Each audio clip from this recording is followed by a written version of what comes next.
I have a patient with this huge widening pulse pressure, or they document it, because the tech gives them that blood pressure. And I said, well, did you take the blood pressure yourself? No. Or you're calling me for blood pressure management, because the systolic is 190, and the diastolic is 40 or 50. And I'm like, is that correct? Yeah. Did you take it yourself? No. Did you take it with a machine? Yeah. Well, why don't you call me back when you take it yourself? That's how I get the reputation of being a hard ass. That's what patient lives. I do. I have that reputation. But if you understand widening pulse pressure, and you understand that the difference between the systolic and diastolic shouldn't have this tremendous gap. So if one's 200, the other one should be at least 120. Okay? If I have 200 over 60, it's a problem. That means my autonomic nervous system, my baroreceptor's not working, something's not working, and your patient is probably getting brainstem compression. And if the patient's having widening pulse pressure, they're likely backing, because that's cushions. And if your patient's in cushions, you might as well be calling opioid. Right? So, effect on total peripheral resistance. We need to look at the diameter of the arteries, okay, and how it recoils. Which finding will cause the resistance in blood vessels to be increased?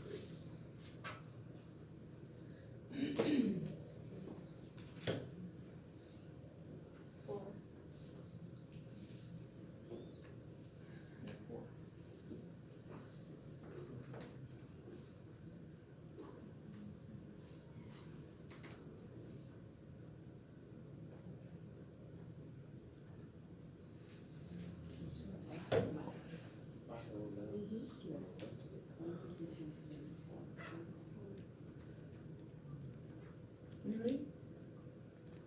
Who said one? Who said two?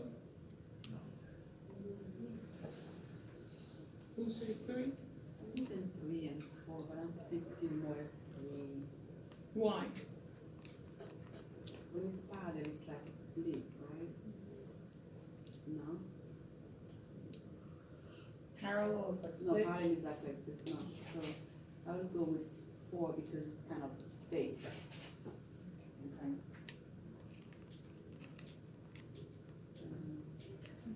That's the only reason you're going with 4 over 3?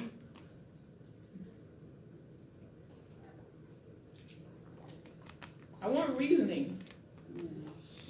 Because if the vessel is short, it's like a shorter distance. Okay. So it wouldn't increase. If you increase the radial lumen, it's easier for the blood to flow through it. Okay. And then the parallel one. Just don't make no sense. Yeah. Oh my God. Thank you. Yeah. And then the viscosity of the blood obviously is going to make it harder. Harder to go through. So it's 4. That's why you have to have reasoning. Okay? Because number 3, if you had told me you were thinking maybe number 2, I'd be like, okay, maybe. But number 3, there's no reasoning. I can give you that. Okay? I need you to start reasoning. Arterial blood pressure. What can influence your arterial blood pressure? Your baroreceptors, and you also have chemoreceptors. What are the chemoreceptors in the blood? CO2 is a chemoreceptor. Oxygen is also a chemoreceptor. Okay. What causes vasoconstriction? High CO2 or low CO2? High CO2. High CO2 causes vasoconstriction. In the brain, it's the opposite, right? Thank you. If you have a patient who comes in with increased intracranial pressure, what do you do? When you intubate them, what's the first thing you do? You hyperventilate them. When you hyperventilate them, what are you trying to do? Blow off CO2. When you blow off too much CO2, what do you end up doing? You blow off CO2 because you want to increase intracranial pressure, right? And the way you're doing that is because you're decreasing the diameter of the vessels. If you're decreasing the diameter of the vessels, you're causing vasoconstriction. What happens if I hyperventilate this guy for about 2 hours? More pressure. And I drop his CO2 to 20. He doesn't get circulation in the brain. Doesn't get circulation. That's just an analogy to show you when you decrease the CO2 in the blood, you drop the diameter of the vessel. So you cause vasoconstriction. When you increase the CO2, you cause vasodilation.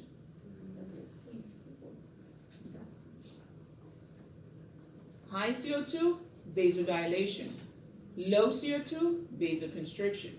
That's why when I go to the ER and I see a patient and the patient isn't increased, when they're intubating the patient, I say blow off some CO2, but then keep them like at 35. I'll tell them keep them at 35. If it's really bad, I'll get them to 30, but I never let them go lower than that. Why? If you let them go lower than that, you're not only decreasing intracranial pressure, you're ischeming the brain. Because you're decreasing the diameter so much that you're not allowing blood to go through. Okay? Hypoxia. Hypoxia can cause vasodilation. You gotta look at that. Baroreceptors. We have baroreceptors in the carotid arch, the aortic arch, and the carotid vessels. And they detect sudden drops in blood pressure. There's a sudden drop in blood pressure, the baroreceptors say, kick the sympathetic nervous system into action. Sympathetic nervous system responds by increasing epinephrine and norepinephrine, increasing the heart rate, and increasing vasoconstriction so that we can increase blood flow. Okay? Epinephrine and norepinephrine causes vasoconstriction. Antidiuretic hormone, ADH. Where do we get ADH from? You guys had this when you did fluids and electrolytes. Tell me. Posterior pituitary. It's stored in the posterior pituitary, okay? And released when? When there's a decrease in blood volume. When you're decreasing blood volume, okay? When's your renin, angiotensin, aldosterone system kicked into play? When there's a It low has blood to slow pressure. down, let's go the other way, when it has to. Renin, angiotensin, there's a low blood pressure. There's a low blood pressure. Anybody can tell me, renin, angiotensin, what happens? Yeah. Come on, tell me. The renin is secreted by the kidneys. Mm-hmm. And due to senses of low, extreme low blood pressure, it travels, passes through the liver, then goes to the lung and becomes. Step to step. Slow it down. Tell me the full step. I like details. I'm a detailed woman. Angiotensin is secreted by the kidneys as Renin. renin. Mm-hmm. Goes to the liver. Mm-hmm. And What it's- happens in the liver? It becomes angiotensin 1, right? How? I'm a detailed woman. I like details. Angiotensinogen. Okay. And the liver binds to renin, and you get what? Okay? And then? And then? Angiotensin 1 becomes angiotensin 2. How? I I like details, people. Angiotensin converting enzyme converts 1 to 2, Yes? and then 2 is what causes the vasoconstriction How? by aldosterone. That's secreted by the adrenal gland. Which Well, retains sodium in water and increases the excretion of potassium. Well, angiotensin 2 in itself causes vasoconstriction, okay? but angiotensin II causes the release of aldosterone. So that aids in raising the blood pressure. But remember, angiotensin II is a potent vasoconstrictor, okay? So angiotensin II in itself is what causes vasoconstriction. It stimulates the adrenal gland to release aldosterone, which further causes reabsorption of sodium so that you can pull water back and then you can increase the blood pressure in that sense. Okay? And you guys tell me you didn't get anything from Dr. Abuha's lecture. Bless you. You lied. That was real. You lied. Natriuretic peptides. Well, do they work? Basically The opposite. blood pressure is too high. If it's too high, it'll Detect the increase stress. the change in pressure and basically decrease excrete sodium. Will cause excretion of sodium so that water can follow. Okay? So it says, when do you see nitrated peptides released? Heart failure. Heart failure. And why? Stretch. The stretch. The stretch of the actual receptors. The stretch of the atrium. Atrium. It says, there's a lot of fluid here. What's going on? It releases the atrial nitratic peptide. And it says, there's too much fluid here. Gotta get rid of it. It says I gotta get rid of it. That's when it starts helping the body to secrete sodium. When it secretes sodium, water follows. Remember? Water follows along with sodium. So you have your atrial nitratic peptide and your brain nitratic peptide, okay, which causes sodium excretion. Okay. Adrenomedullin, vasodilatory activity, and nitric oxide, prostaglandin, endothelium-derived relaxin factor. All these cause significant vasodilation. Okay. What's another one that we talked about that causes vasodilation? What about bradykinin? Vasodilation. Okay. Significant vasodilation. All right. Are we almost done? We're almost done. 15 more slides. Coronary perfusion pressure. Difference between the aortic pressure and the pressure in the coronary vessels. We need that to be at a constant level in order for the coronaries to get perfused. Autoregulation. Autoregulation is this really neat thing that the body has built in. It happens in the kidneys, it happens in the brain, it happens at certain levels, where it says, I don't want too much perfusion and I don't want too little. So if I detect that I have too much perfusion, I'm going to shut this one down so that I have a constant perfusion. Not too much, not too little. If I have not enough perfusion, I'm going to increase or do whatever I can to get perfusion. That's why when a patient comes into the emergency room with a stroke, we go, do not drop their blood pressure. Because that's the autoregulation in one of those examples, where the body says, that area is not getting perfused. It's not getting perfused. Oh my God, we need it to be perfused. So what happens? It drives the blood pressure up. So what happens when we put on our little cord hat, jump on our horse and act like Don Quixote and say, drop that blood pressure? When we knock out this body's doing, we say, don't protect yourself. We got you. And we knock out that autoregulation. When we knock out that autoregulation, we predispose the body to ischemia, more ischemia. Okay? So, autoregulation is that thing that allows the body to protect itself. Wait, so is that why when patients have had a stroke, they say to keep the blood pressures in the 130s, 140s? This is like after. Well, I don't know why after they do that. After a person is out of the acute phase, you're supposed to normalize the blood pressure. However, there are some people who normal is not normal. And maybe that's why they're telling you that. Because, I can give you an example.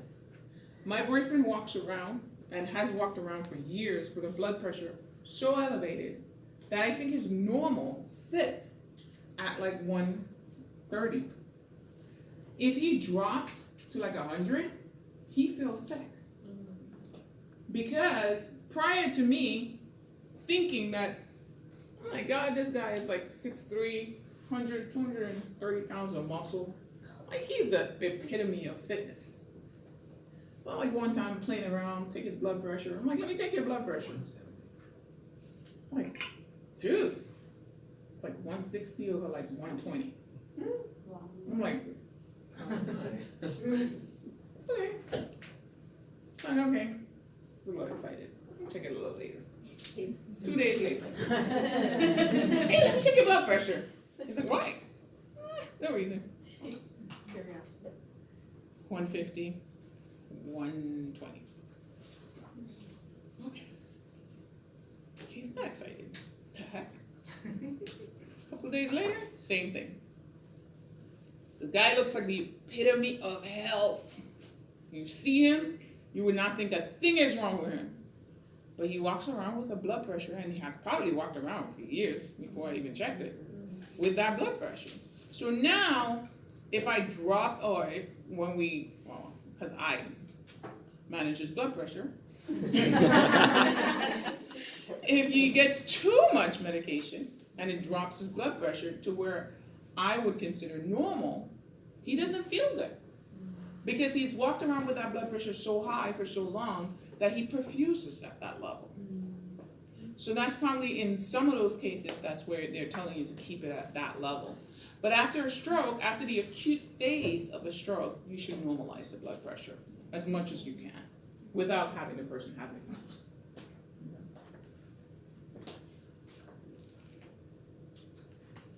So organs regulate blood by altering resistance of arterioles, so they can open arterioles and constrict, and vasodilate and vasoconstrict to actually allow constant supply of blood to that organ, so that you can get a consistent or consistent perfusion to that area. Lymphatic systems. The lymphatic system is what we have, our vascular system that picks up excessive fluid and drains it back to the heart, or put it back into the venous circulation so it can go back to the heart and be recirculated. Okay? We have several lymph nodes, we have several lymphatic organs. Okay? We have the lymphatic veins, we have the thoracic duct and the lymphatic ducts, and they basically drain into the vascular system to go back to the heart so that they can actually come back into our systemic circulation. Principal lymphatic organs, your tonsils, your thymus, you have lymph nodes all over. As we age, our thymus shrinks, but you basically have lymph nodes all over that can actually do this function. That's it on the lymph nodes. They're not very interesting. Cardiovascular tests. X-rays. What do you do in X-ray? You want to see the size of the cardiac silhouette. Okay? Your point of maximum impulse when you're assessing a person should be about 7 to 9 centimeters left of the sternal border. If when you're palpating or when you're assessing the person, the point of maximum impulse is at the xiphoid process or is at the axilla, you want to see what that heart looks like. You do a chest x-ray, you see a chest x-ray, and you may see that the heart is enlarged. Okay? It's taking up 2/3 of the myocardium, of the mediastinum, okay, or the chest. So assessing and then ordering a test is basically what you do. The apex of the heart is under the arm. That's probably a significant left ventricular hypertrophy. okay? The apex of the heart is right at the xiphoid process. They probably have some kind of right side issue or COPD that actually pulls it there, okay? Electrocardiography is their 12 lead EKG, and that looks at the electrical activity of the heart, okay?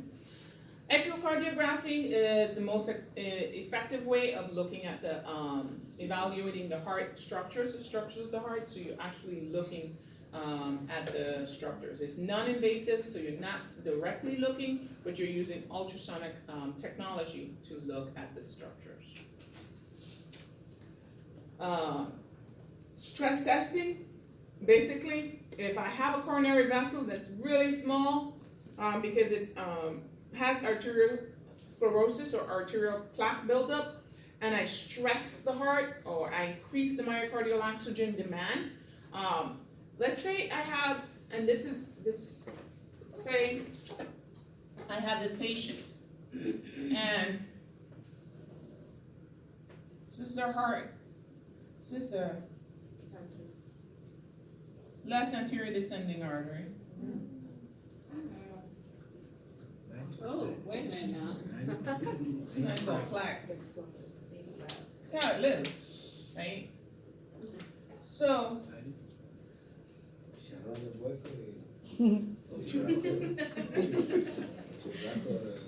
when I'm doing my normal activity, I'm getting blood flow through here.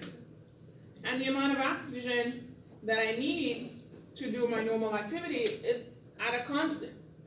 So the amount of blood that flows through here is perfusing okay. Now, let's say I decide that, you know what, I need to be healthier. I'm gonna go to the gym, start working out. I get on a treadmill, like that. Now, what do we know when we start aerobic activity? We increase the myocardial oxygen what? Demand. So, this little blood flow that's coming through here Ain't gonna do can it. perfuse me when I'm doing nothing, just being normal. But when I'm increasing my myocardial oxygen demand, this can't do nothing.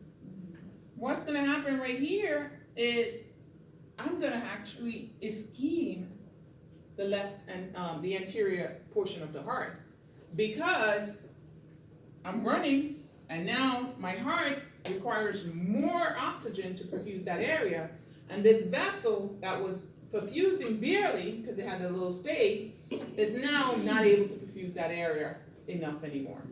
So with cardiac stress tests, that's why they do it. They stress the heart to see if you can have an area of ischemia, and it tells you that your coronary vessels need evaluating because you may have a coronary vessel that does not have adequate perfusion when you increase the stress on the heart.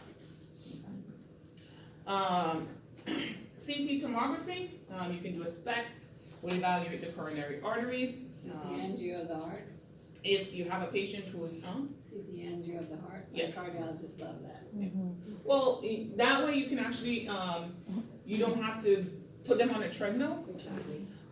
You don't have to stress them that way, but you can stress them with medicine. MRI, you can use electrophysiology, cardiac cath, we know what those are. Technim scanning provides a hot spot for nuclear imaging, nuclear scanning. Systemic evaluation, you can do arterial pulse wave analysis, Doppler ultrasonography can tell you what the vessels look like. CT, MRI, venography or arteriography, you can use dye to look at the vessels, the venous system or the arterial system.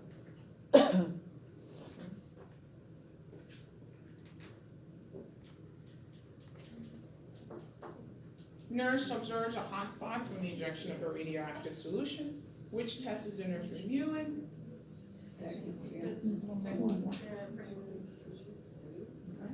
Aging. What happens when we age? Our vessels, Weaker. they get more brittle. I wouldn't say it's brittle, but they're not as pliable. They right? harden. So they get stiff. We have atherosclerotic plaque buildup, so they're hardened. So we have less pliability, less ability for blood to go through. We have more vasculopathies that can happen. Changes in neurogenic control, which is your autonomic nervous system. Baroreceptors may be off. Patients can have things like orthostatic hypotension. Increased occurrences of atrial fibrillation. If they have stretch of the myocardium, they can stretch the SA node and cause it to fire in several areas, giving you atrial fibrillation. Loss of exercise capacity because of atherosclerotic plaque buildup. Left ventricular hypertrophy, and that can occur due to increased systemic vascular resistance. A lot of time, arterial stiffening, we just talked about. How do you improve cardiovascular health? Young, old, you can do aerobic exercises, increase physical activity. Disease management, active risk reduction, like taking your meds, controlling your diet, and so on and so forth. All right, guys, so I absolutely have to give you a lunch break, or else I wouldn't. So it's 3 o'clock. When we start again.